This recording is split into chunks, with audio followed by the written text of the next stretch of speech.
आज हम लोग बात करने वाले हैं Gujarat state fertilizer and chemical stocks के बारे में, जिसे हम लोग जीएसएफसी के नाम से भी जानते हैं। तो आज हम लोग इस शेयर के बारे में बात करेंगे, जहां आज के दिन बात करें पूरे बाजार में हमें तेजी देखने को मिली। अगर निफ्टी 50 की बात करें वो भी तेज था, तो वहां पर गुजरात स्टेट फर्टिलाइजर के अंदर लगभग हमें 1.23% की तेजी देखने को मिली है। अगर हम लोग चर्चा करें चार्ट पर, तो देखिएगा इसने अपना हाई बनाया था लगभग 320 के आसपास, यानी कि देखिएगा वहां से उसके बाद लगातार इसमें गिरावट देखने को मिली है और उसके बाद ये कहीं ना कहीं कॉन्सोलिडेटेड रेंज में काम करने लगा ये स्टॉक्स। अगर आज के दिन बात करें जहाँ तेजी देखने को मिली है, वहां पर हल्की फुल्की इसके अंदर भी तेजी हमें देखने को मिली है।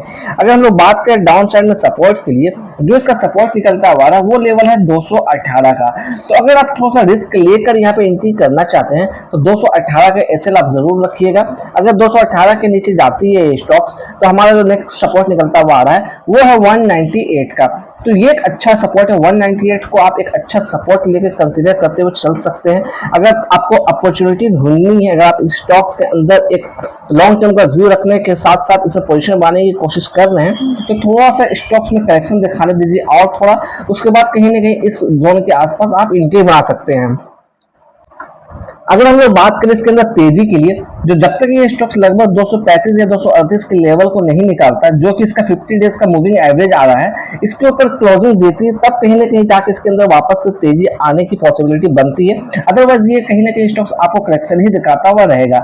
यहाँ पे हम लोग थोड़ा चर्चा करें कि 198 का लेवल्स मैं एज ए स्ट्रॉन्ग सपोर्ट के तौर पर क्यों मर्ज करते हुए जा रहा हूँ, क्योंकि इसके अंदर जो है 198 के लेवल्स के ऊपर ही तेजी देखने को मिली, यानी कि 198 जो है इसका एक अच्छा रिजेक्शन लेवल था। बार बार वहां से इसे रिटेस्ट कर रहा था, उसके बाद इसमें कहीं ना कहीं इसे ब्रेकआउट मिला, तो 198 अब एज अ सपोर्ट काम करता हुआ नजर आएगा। तो इसलिए 198 एक अच्छा सपोर्ट है। अगर आप लॉन्ग टर्म का व्यू रखकर इस स्टॉक्स में पोजीशन लेना चाहते हैं, तो थोड़े से स्टॉक्स को और नीचे आने दीजिए, करेक्शन होने दीजिए, तब आप कहीं ना कहीं इस एरिया के आसपास एंट्री बनाने की पॉसिबिलिटी ढूंढ सकते हैं। अगर आप थोड़ा एग्रेसिव इसमें बाय करना चाहते हैं, तो आप 218 का स्टॉप लॉस रखकर आप इसमें एंट्री बना सकते हैं। टारगेट आपका 235 238 के आसपास का होना चाहिए, क्योंकि वो आपका 50 डे का मूविंग एवरेज भी निकलता हुआ आ रहा है, एक्सपोनेंशियल एवरेज भी है, इसलिए आप वहां पर जा सकते हैं। अगर हम लोग चार्ट में थोड़ा बात करें 1 डे की जगह 1 वीक पे, तो देखिएगा 1 वीक में आपको क्लियर ये स्टॉक्स आपको साइड वेज में ट्रेवल करता हुआ दिख रहा होगा, ये एक साइड जोन में ट्रेड करता हुआ दिख रहा है। तो मैं जो बात कर रहा हूँ 198 का, तो वो ये लेवल है 198 का, जो हमारा एक अच्छा सपोर्ट है।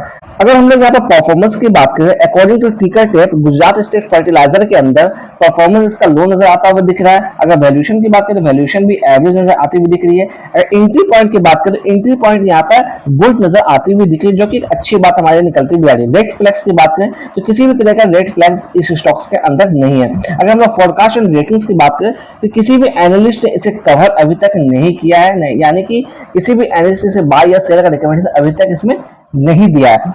अगर हम लोग टोटल प्रोमोटर होल्डिंग की बात करें, तो 37.84% की स्टेक्स यहाँ पर प्रोमोटर के पास है। म्यूचुअल फंड की बात करें तो 3.34% की हिस्सेदारी म्यूचुअल फंड के पास है। अगर डीआईएस की बात करें 1.58% की हिस्सेदारी है। अगर फॉरेन इन्वेस्टर की बात करें 13.31% की हिस्सेदारी फॉरेन इन्वेस्टर के पास है। और रिटेलर्स की बात करें तो ऑलमोस्ट 44% की हिस्सेदारी यहाँ पर रिटेलर्स के पास नजर आती हुई दिख रही है। अगर यहाँ पर हम लोग कॉर्पोरेट एक्शन की बात करें, यानी कि डिविडेंड की बात करें, देखिएगा 9 सितंबर 2024 को इसे 4 रुपए का डिविडेंड दिया है। 7 सितंबर 2023 को 10 रुपए का डिविडेंड दिया है। 9 सितंबर 2022 को बात करें 2.50 पैसे का डिविडेंड दिया है। 8 सितंबर 2021 की बात करें तो वहां पर भी 2 रुपये 20 पैसे का डिविडेंड दी है।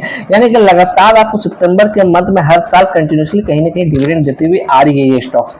मैं यहाँ पर बात करूंगा, जो पहली बार व्यूअर्स मेरे चैनल पर जुड़े, प्लीज मेरे चैनल को आप सब्सक्राइब कर दीजिएगा। यहाँ पर मैं बात करूँ टेक्निकल्स की, तो टेक्निकल्स पे भी एक नजर देख लेते हैं, यानी कि इसकी जो परफॉर्मेंस रही है उसकी हम लोग बात करें तो पिछले 5 सालों में इसने 180% का रिटर्न बना के दिया। 2 साल से बात करें 63.24% का रिटर्न दिया है। 1 साल की बात करें 30.18% का रिटर्न दिया है। 6 महीने की बात करें 14.40% की रिटर्न दिया है।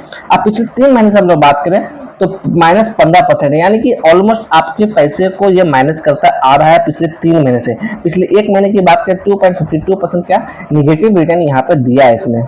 अगर हम लोग थोड़ा सा टेक्निकल्स की यहाँ पे बात करें गुजरात स्टेट के अंदर, तो देखिएगा मूविंग एवरेज की बात करें तो वहां पर रिकमेंडेशन यहाँ पे कहीं ना कहीं स्ट्रॉन्ग सेल का नजर आता हुआ दिख रहा है। चाहे वो 50 डे मूविंग एवरेज की बात करें या फिर 20 डे की बात करें या हम लोग 100 डेज मूविंग एवरेज की बात, तो वहां पर कहीं ना कहीं आपका रिकमेंडेशन जो है सेल का ही आता हुआ दिख रहा है। तो आप अगर इसके अंदर एंट्री करना चाहते हैं तो सोच समझ के एंट्री करिएगा, क्योंकि इसके हाल ही में नंबर्स भी हैं, कुछ खास इसके नंबर्स वहां पे नहीं रहे हैं। इसलिए अगर आप लॉन्ग टर्म का व्यू इसके अंदर रखना चाहते हैं तो थोड़ा सा इसके बैलेंस शीट को आप एक नजर देख लीजिएगा, तभी आप कहीं ना कहीं इसके अंदर आप निवेश करिएगा।